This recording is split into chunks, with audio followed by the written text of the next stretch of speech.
Hi. Hi. Serena Williams, the GOAT. Do you like being called that? Of course not. Why?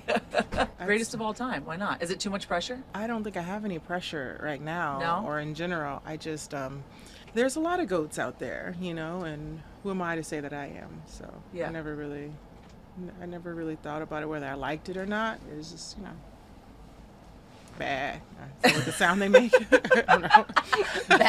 I think that's a sheep. Close enough, right? Wow. I want to talk about the announcement you made this morning. So you're taking GLP-1s. Yeah. And with Ro. Yeah. You're working with Ro. I'm working with Ro. What was the moment that you were like, I got to get on these? Honestly, I think I've been trying to lose weight for so long and for just forever, ever since I had my first child in 2017. So after that, I would work out. I literally played professional tennis, and I was never able to get my weight down to where I needed it to be for a healthy area, no matter what I did. And I did. I played Wimbledon. I played Opens. I played Grand Slams. Everything. I trained. I ran. I swam. I mean, you name it, I did it. Yeah. And nothing ever worked. So when I had my second daughter, tried different diets, vegan, vegetarian, protein. It didn't matter. When I had my second daughter, it was the same thing. Like, I was finally able to get somewhere closer to my goal, but not really. But the second one, I got even further away. Again, running, after I had the baby, I would lose a lot of weight fast, but then I would never lose much more than that. And now you're in your 40s too, which is like an extra tough do thing. you have to tell everybody? I mean, I am. I'm 45. Okay, well, you look great.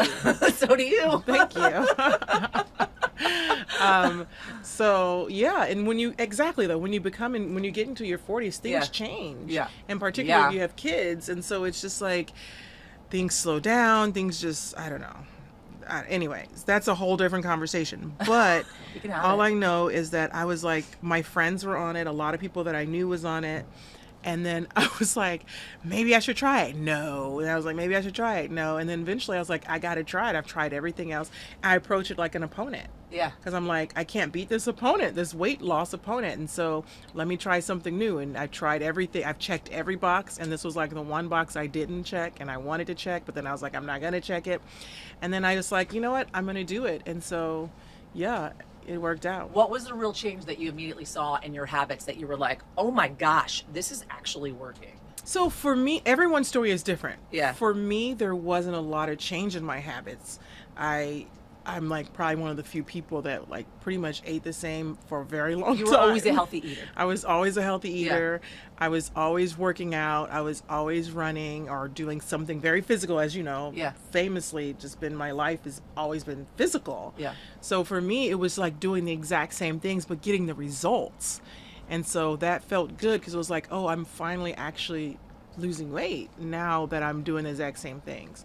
So you fit into the jean skirt. I finally fit into the jean skirt. For some reason, Serena, I was obsessed with watching you fit into that jean. I don't know why. But most of that journey was without Ro. Yeah. Without GLP-1s. Well, that's awesome. And then when I finally I was able to get into the skirt, but it was great. So I finally was able to fit into the skirt.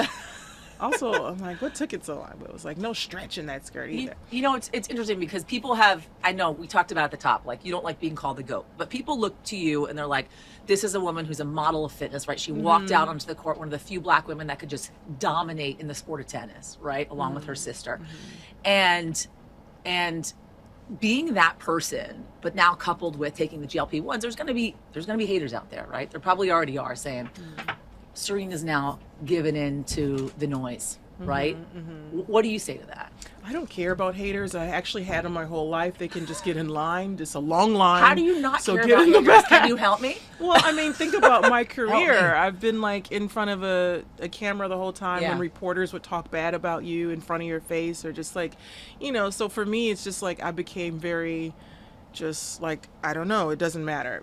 I always like to say that instead of saying the word hater, I'm like, you know what? They have their own opinion. Everyone's allowed to have an opinion, and why should I care what they think? I don't. Yeah. So you don't need to listen. I don't need to listen, and I've gotten so good, actually almost too good at blocking out noise. But for me, I know what my journey is, and I've literally tried everything. And that's why I think it was also really important to share my story. And also, one thing that I love about Ro is that you go on there, ro.co, you get your medicine easy, you talk to doctors.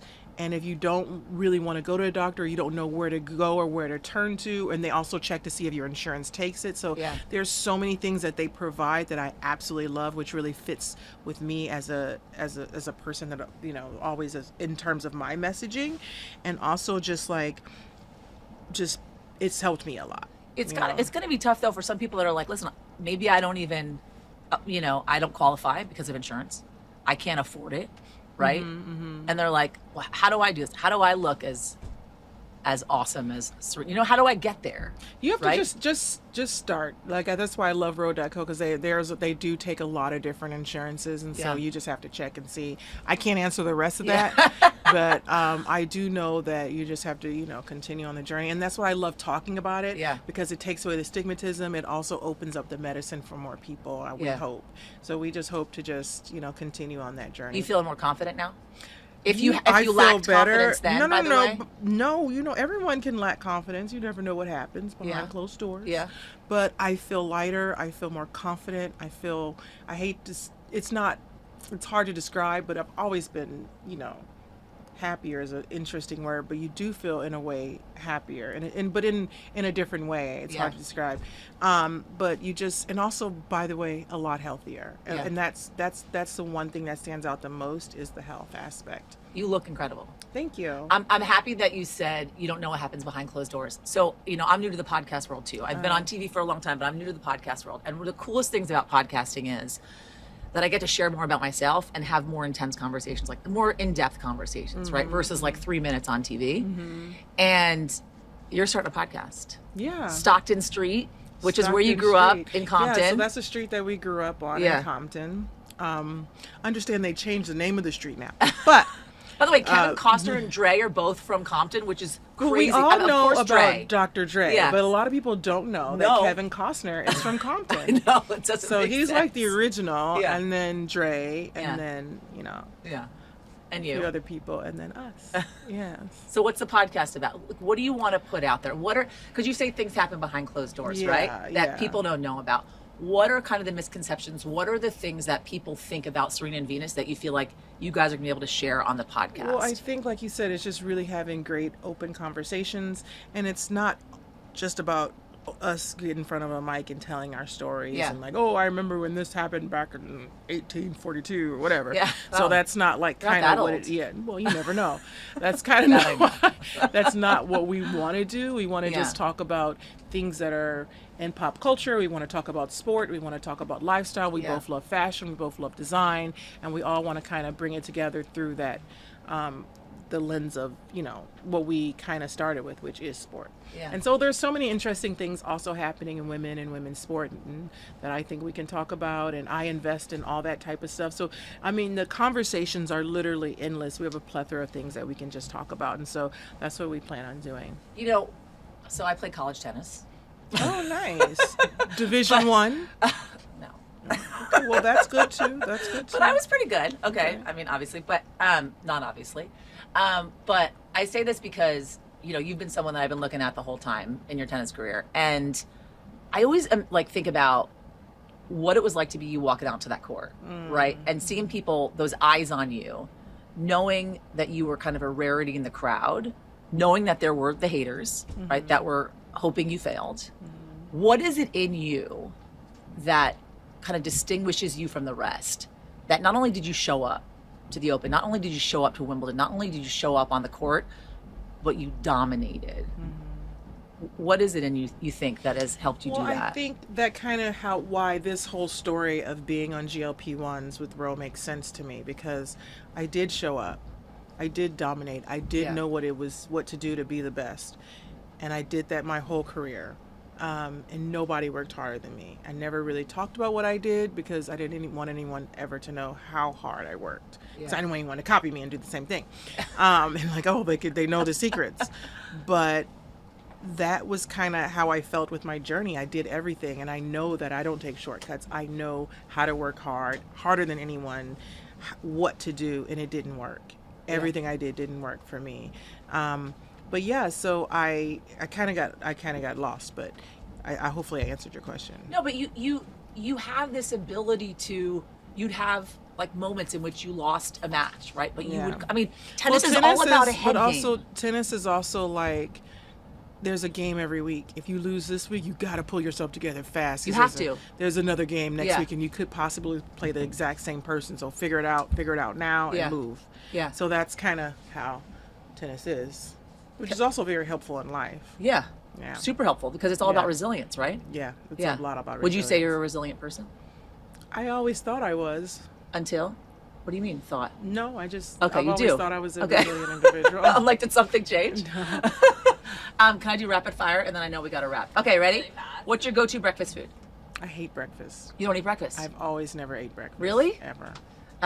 Cheat food. I don't know. Donut. Dogs or cats? Dogs. Early bird or night owl? Night owl. Go-to karaoke song?